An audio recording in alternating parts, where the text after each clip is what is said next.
Graças a Deus, a paz do Senhor. Nós estamos aqui mais uma vez no canal do YouTube do Pastor Edivaldo para comentarmos mais uma lição bíblica. Desta vez é as lições bíblicas dos adultos e a lição de número 9, que trata a mordomia do trabalho. Lembrando que nós estamos vendo nesse trimestre tempo, bens, talentos, sendo mordomo fiel e prudente com as coisas que Deus nos tem dado. Tá? E uma das coisas que Deus tem dado à humanidade, aos homens, é o trabalho. O texto áureo da nossa lição, ele está registrado lá em segunda carta de Paulo aos Tessalonicenses, capítulo 3, versículo de número 10, o qual diz: Porque quando ainda estávamos convosco, vos mandamos isto, que se alguém não quiser trabalhar, não coma também. Esse texto que nós acabamos de ler, ele estabelece um dos princípios que o trabalho ele traz ao ser humano, que é o benefício, o sustento, a provisão para a vida. A verdade prática, então, ela vai trabalhar ou ela tem a seguinte ideia geral, da lição: o trabalho honesto, acompanhado da bênção de Deus, dignifica e enobrece o homem. Tá? Então, um dos conceitos de trabalho, conforme as definições que nós temos dentro do pensamento, principalmente da língua portuguesa, é que trabalho ele é um conjunto de atividades realizadas, tá? E que empreende do esforço feito por indivíduos ou por pessoas com o objetivo de atingir ou de alcançar alguma meta. Então, o trabalho ele também pode ser abordado de diversas maneiras ou com vários enfocos em várias áreas pertinentes, como na economia, física, filosofia e assim por diante. Então, dentro desse contexto, dessas atividades do trabalho, ela possibilita o homem a concretizar sonhos, a atingir metas, objetivos de vida, e também ele acaba sendo uma forma de expressão. Entretanto, o trabalho faz com que o indivíduo ele demonstre ações, iniciativas e desenvolva as suas habilidades, tá? Então, o trabalho também ele tem uma propriedade, ele faz com que o homem ele aprenda a conviver com outras pessoas, tá? O texto da leitura bíblica em classe está lá na carta de Paulo aos Tessalonicenses, do capítulo 3, dos versículos 6 a 13. E quando nós olhamos lá para esses versículos, nós vamos ter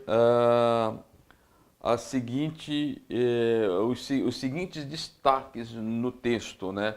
Onde o aluno, o professor, ele deve ler detidamente para extrair a ideia da qual o comentarista ele teve nesse texto ao comentar ou abordar sobre a mordomia do trabalho.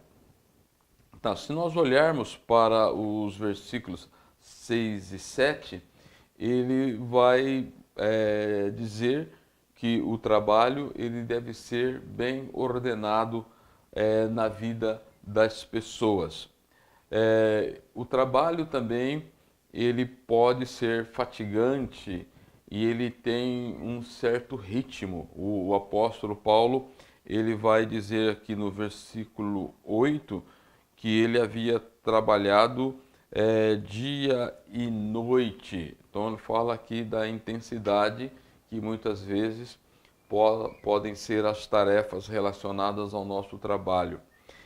Também ele vai destacar aqui no versículo de número 10 que o trabalho ele tem o objetivo da manutenção da vida terrena, tá? A vida terrena. Ele vai dizer, se alguém não quiser trabalhar, também não coma, porque uma coisa está relacionada à outra.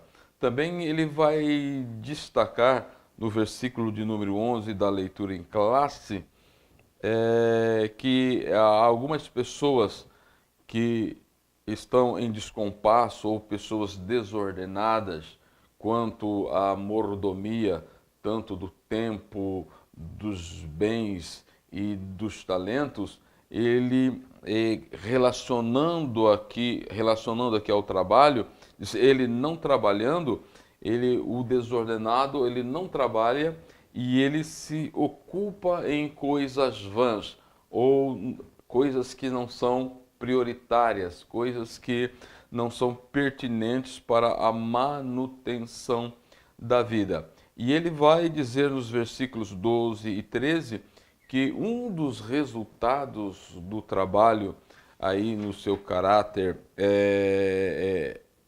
honesto, dentro dos conformes, tá? Pode repercutir em uma vida de sossego, uma vida de paz, uma vida equilibrada, tá? Então essa é a ideia do texto e da forma que estaremos desdobrando dentro dos 3 objetivos que o comentarista ele traça aqui, tendo o ponto central: trabalho honesto dignifica e enobrece o cristão. Então ele vai mostrar aqui no primeiro tópico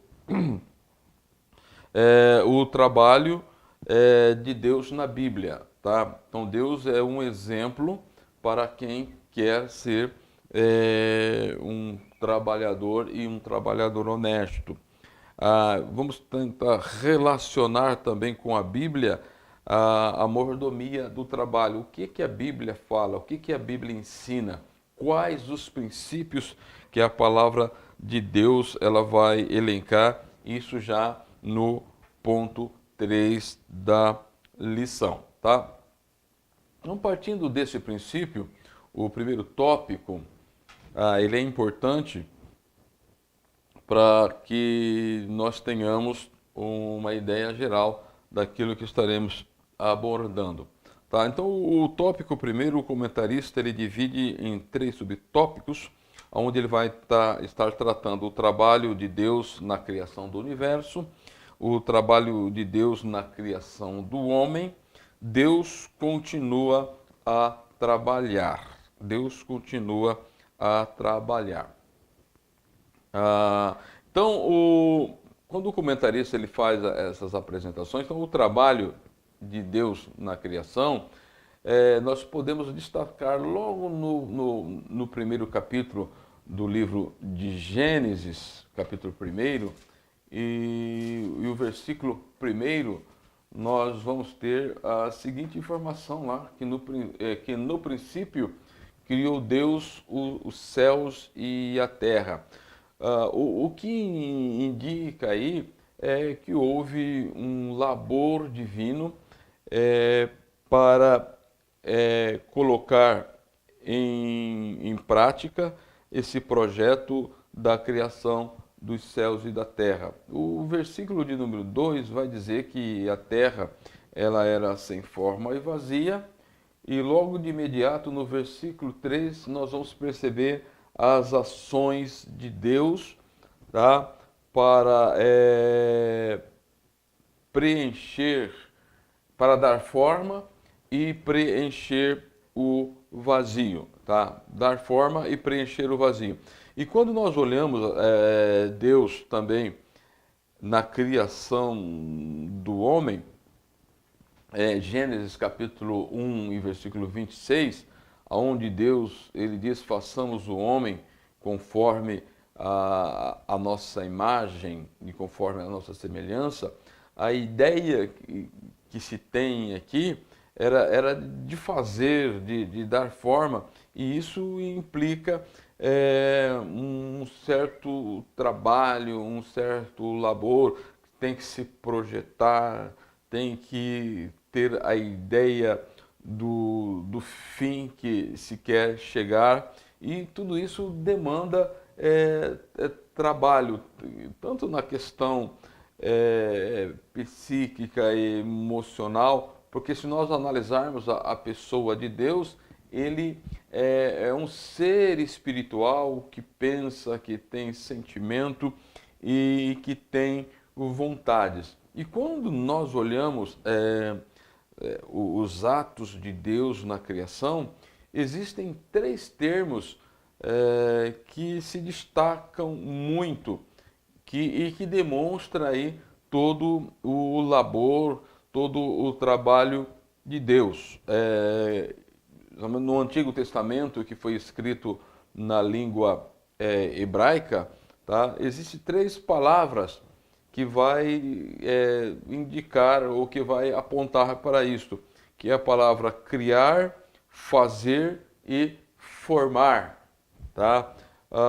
Quando nós lemos Gênesis capítulo 1 e versículo 27, Gênesis capítulo 1 e versículo 27, você tem aqui a expressão: e criou Deus o homem à sua imagem e à sua semelhança. O versículo 6 diz: façamos o homem, a ideia de fazer. E Gênesis 2 e 7, você vai dizer: e formou o Senhor Deus o homem do pó da terra. Em tudo isso, você vai perceber o labor divino, tá? O trabalho de Deus na criação do ser humano. Em Isaías 43, versículo 7, aqui temos uma expressão que o salmista ele atribui a Deus, dizendo: todos os que são chamados pelo meu nome, eu os criei para minha glória, eu os formei, sim, eu os fiz. Então nesse versículo, esses três termos no hebraico, eles aparecem aqui, tá? E aí nós vamos ver Deus na continuidade, Deus dando sequência ao seu trabalho. Não obstante, lá o capítulo 2 e versículo 3 do livro de Gênesis diz assim: e abençoou Deus o dia sétimo e o santificou, porque nele descansou de toda a sua obra que Deus criara e fizera.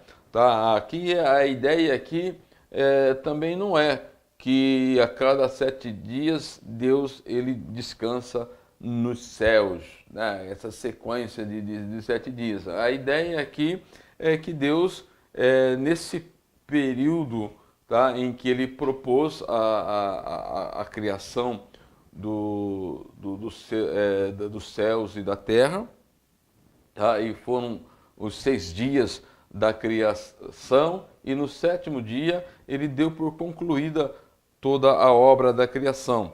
Mas nós vamos perceber que Deus continua agindo e atuando, principalmente quando nós analisamos a história da redenção. Nós vemos um labor de Deus dentro do programa de Deus estabelecido no tempo, tá? E onde haverá o encerramento dessas tratativas. Quando nós olhamos lá para o livro do Apocalipse, principalmente o capítulo 20, que é o encerramento da tratativa de Deus com os homens caídos, os homens perdidos, também o encerramento dos seres celestiais que se rebelaram contra Deus, aonde eles serão encerrados no inferno, e aí se dá o início de uma nova, chamado pela Bíblia de estado eterno, quando João ele diz: "E vi um novo céus e uma nova terra", e aí ele passa a fazer toda a descrição desse estado eterno, desse momento projetado para o futuro. Então Deus vai encerrar o ciclo de ações concernente à obra da redenção, quando se atingir aí chamado de o estado eterno, o estado eterno. Então, partindo aí para então a ideia que se tem é que Deus até agora trabalha. O próprio Jesus Cristo, ele disse isso: "O meu Pai trabalha até agora e eu também trabalho". E o próprio Cristo hoje, ele está dentro do plano da redenção, exercendo a função de sumo sacerdote, vivendo para socorrer aqueles que se chegam a ele. Por outro lado, temos também a terceira pessoa da Trindade, o Espírito Santo, que quando ele foi enviado, conforme Atos capítulo 2 ali, tá? Ele iniciou também toda uma ação com uma igreja que ele vem como paracleto para guiar a igreja em toda a verdade, os santos em toda a verdade. Então você percebe que há um labor, que há um trabalho do Espírito Santo, porque ele está administrando no contexto da igreja os dons espirituais, para que a igreja também atinja os seus propósitos, tanto no serviço de adoração, como na grande comissão, que é a evangelização. Tá? Então, a ideia que nós temos é que Deus até agora trabalha. Então, quando nós vamos partir para o ponto 2 da lição, a Bíblia e a mordomia do trabalho, então focalizando agora aqui no homem, tá? Que é um ser inteligente, um homem que tenha a capacidade de administrar tanto o tempo, administrar os bens, mediante os talentos ou a capacidade que ele tem, as habilidades que ele tem e as atitudes corretas que ele toma para exercer a sua mordomia. Então nós estamos focalizando agora aqui a questão a mordomia do trabalho. A mordomia do trabalho, que é o ponto 2, ele está subdividido em 3 tópicos. O homem foi criado para o trabalho, um dos propósitos, o trabalho antes da queda e depois o trabalho depois da queda da humanidade ou do ser humano. Então, quando nós olhamos para os atos da criação e os seus propósitos, um dos propósitos que nós temos, que está lá no capítulo 2 e versículo 15 do livro de Gênesis, vai dizer assim: "E tomou o Senhor Deus o homem e o pôs no jardim do Éden para lavrar e guardar". Então aqui nós temos o princípio do trabalho baseado nestas 2 declarações de Deus, que ele foi colocado lá, o homem foi colocado no jardim, tá?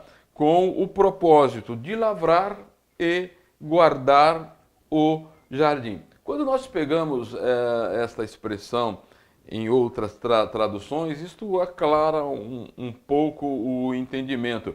Quando nós pegamos esta mesma expressão na nova tradução da linguagem de hoje, ela diz o seguinte: para cuidar dele ou do jardim e nele, no jardim, fazer plantações. A Bíblia Viva, ela diz o seguinte: para cuidar do jardim, né?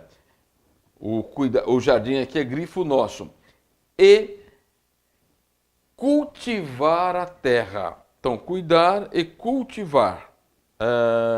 E na versão transformadora, diz o seguinte: para cultivá-lo e tomar conta dele, tá? Então você vai perceber que o trabalho, a princípio, lá no Jardim do Éden,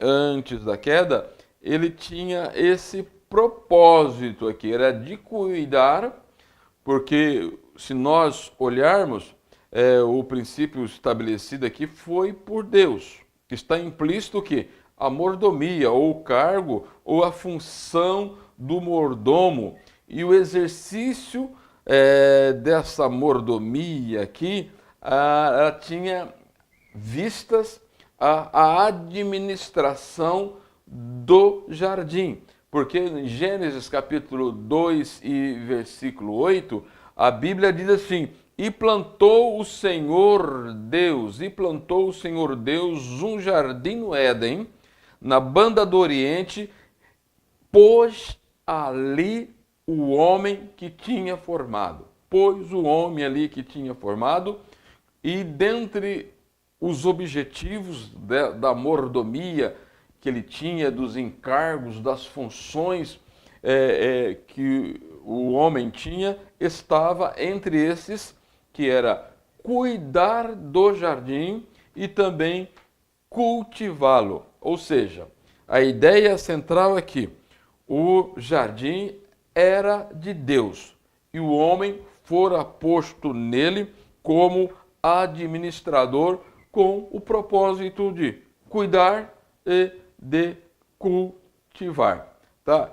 E dentro desta relação trabalhista ou de atividades, o homem também extrairia do próprio jardim o seu sustento e o bem-estar tanto pessoal e como da sua família, tá? Não obstante, ele tinha outras responsabilidades, tá? Mas Deus dá a ele o meio, através do seu esforço, através do seu trabalho, ter o retorno para a sua manutenção e a manutenção da sua família.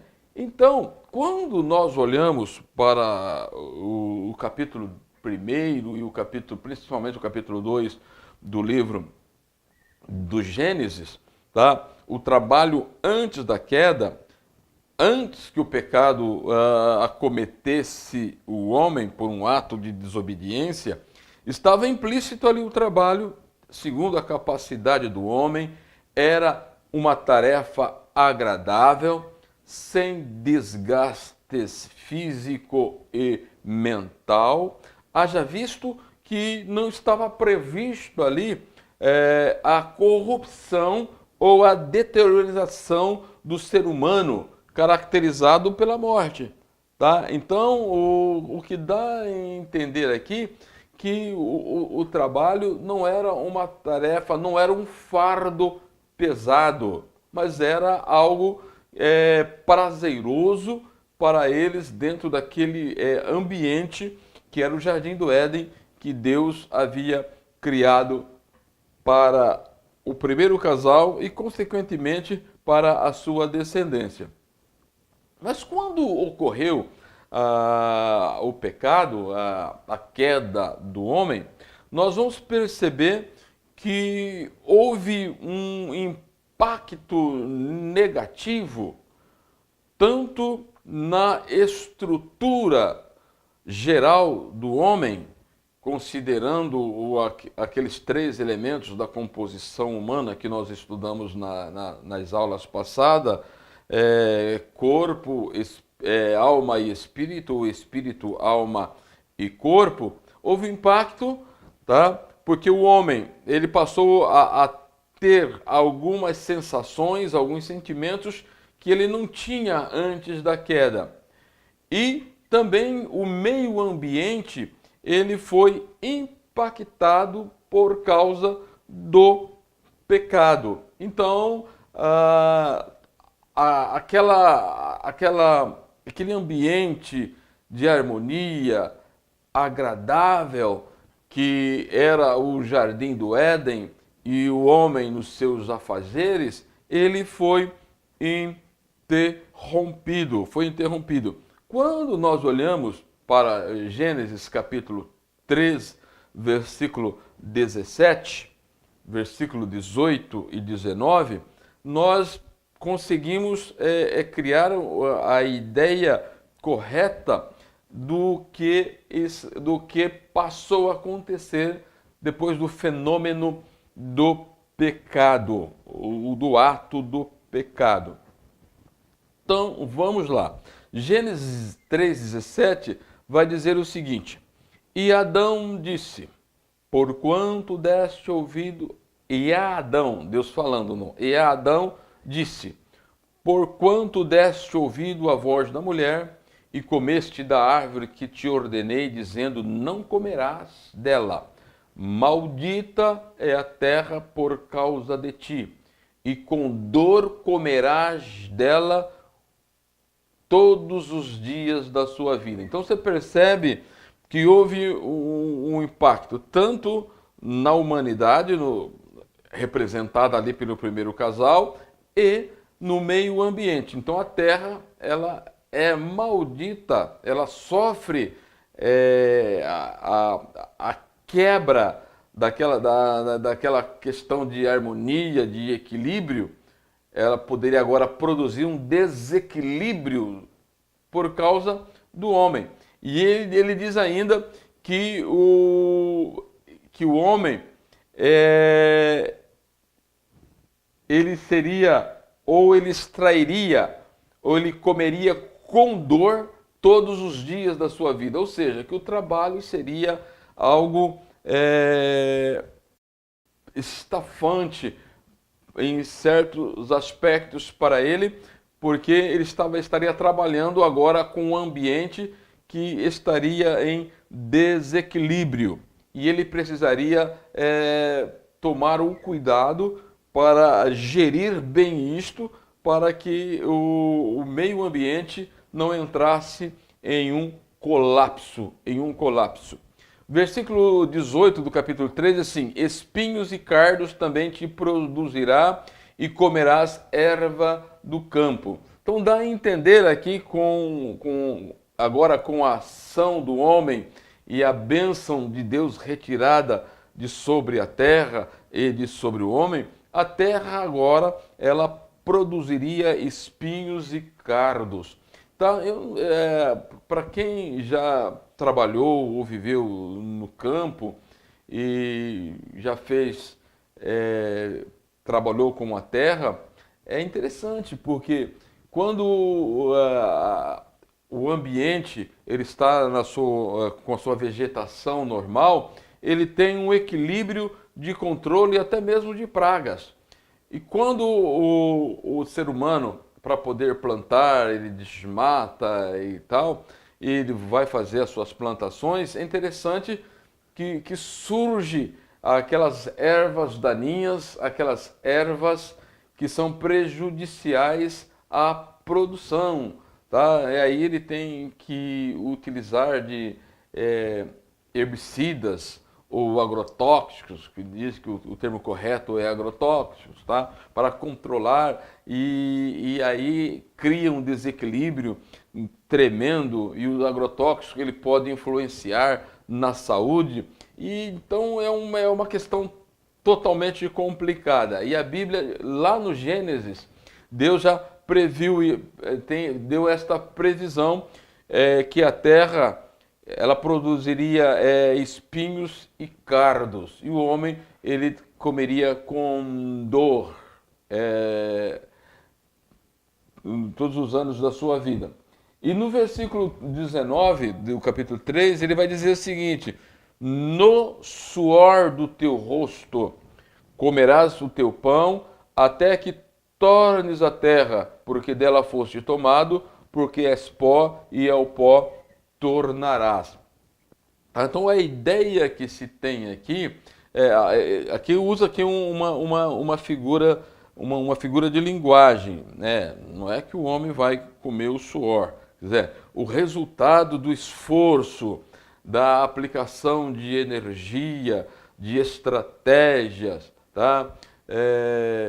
sabendo esperar o tempo certo para plantar, o tempo certo para colher, poder armazenar também esses víveres para os tempos de estiagem e assim por diante. Tudo isso custa labor, custa trabalho à humanidade. Por exemplo, o Brasil, ele é recordista, né, de produção de grãos, mas para armazenar isto, para cuidar disto, tem que se empreender, construir silos, armazéns, ter o meio correto de escoação destas safras, e tem que ter um mercado para receber, que muitas vezes a pessoa produz e não tem como vender isto, os preços são baixos. Então, você percebe que porque o resultado da economia do ser humano é resultado daquilo que ele produz, do trabalho, do investimento, de tempo, de bens, de talentos e assim por diante. E muitas vezes isto é algo fatigante, angustiante e que traz muitas dores, a pessoa perde o sono e assim por diante. Então é por isso que nós precisamos ter muito cuidado na administração do trabalho e saber administrar também os resultados deste trabalho. Quando nós vamos lá já para o final da lição, que é o tópico 3, então ele vai estar dizendo que o homem deve trabalhar com o suor do seu rosto, a ideia do próprio esforço, tá? É por isso que muitas vezes não, e o que é correto, o ser humano, ele passa quase que a metade da vida dele, ou grande parte da sua vida, se preparando para o mercado de trabalho, para que ele possa ter uma profissão que lhe dê lhe dê o retorno esperado, tá? Então é por isso que fala aqui que trabalhar dá ideia de esforço, tá?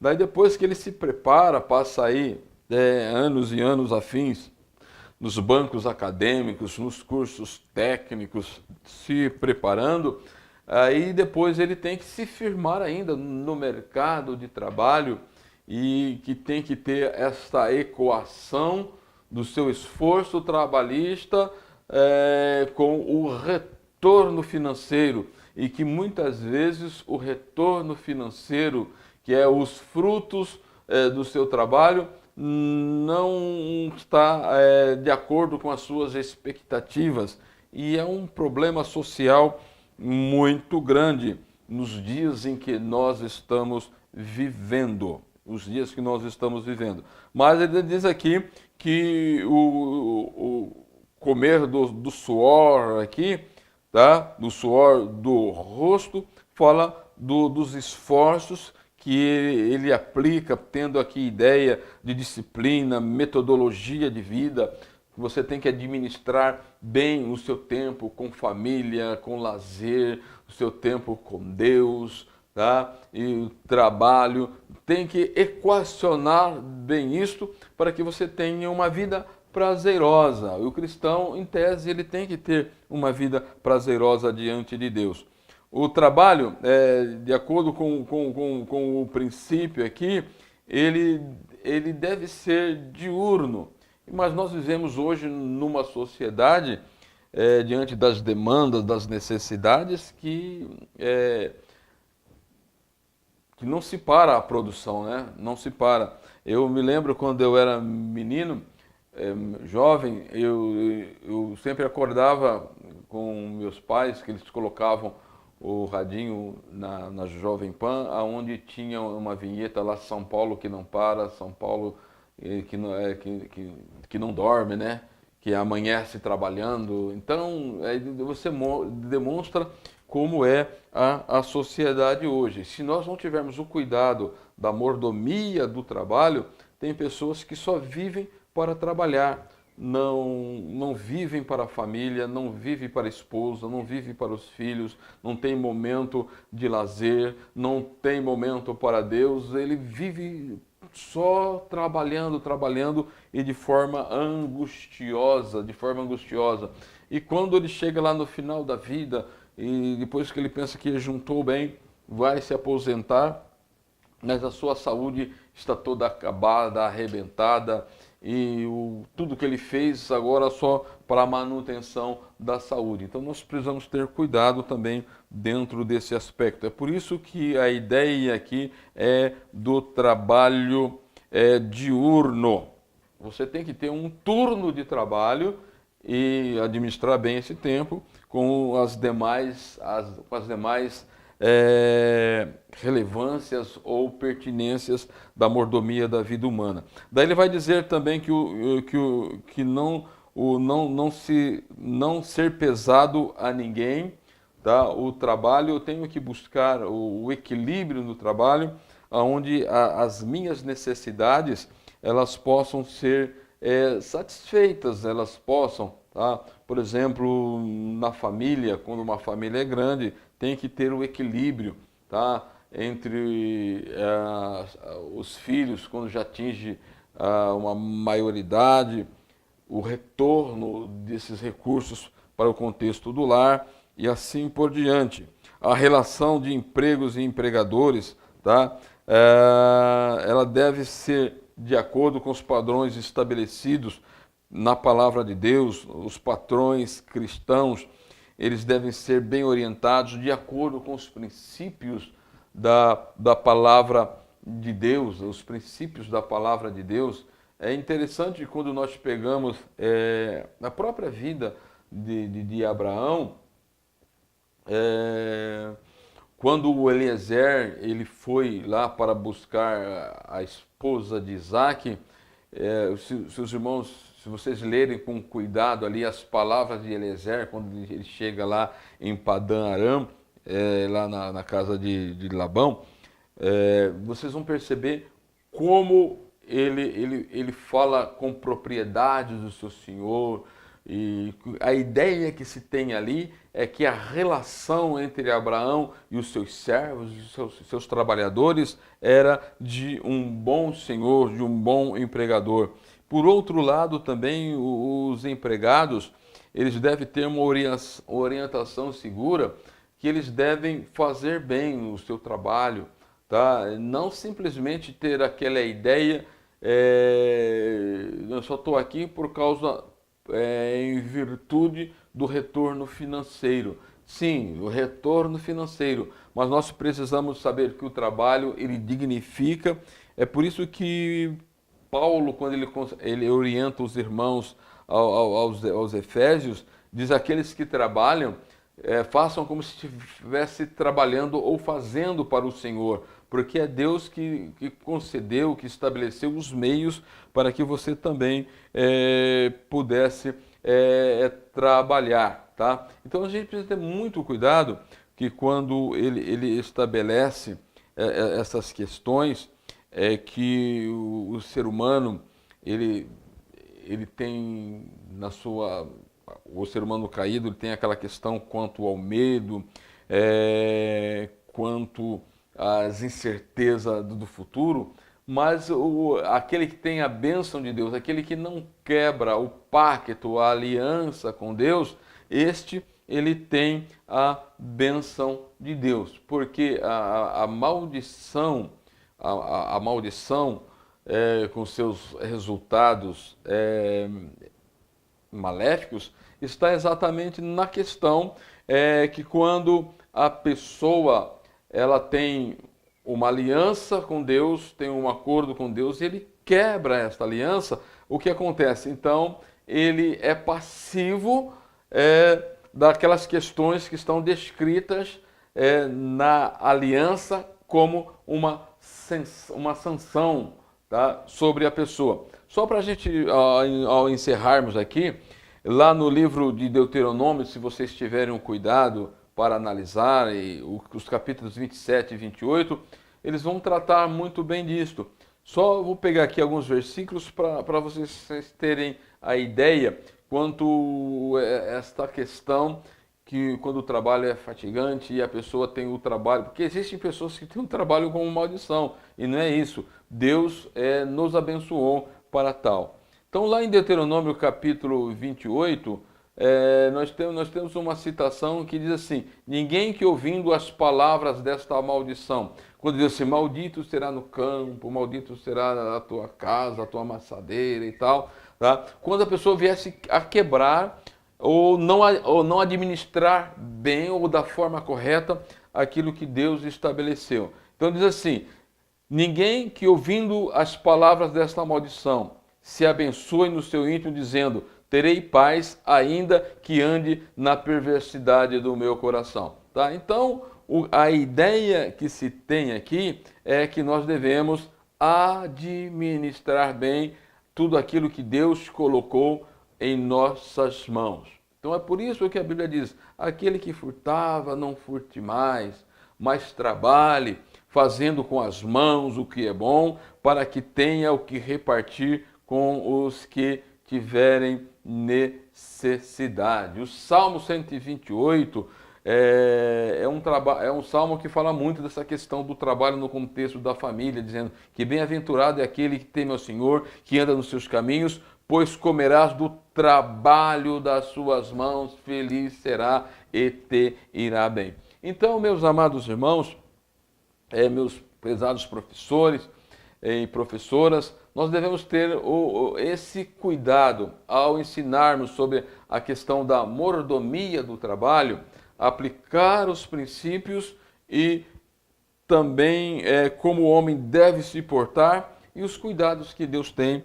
para aqueles que os servem de maneira fiel, de maneira honesta.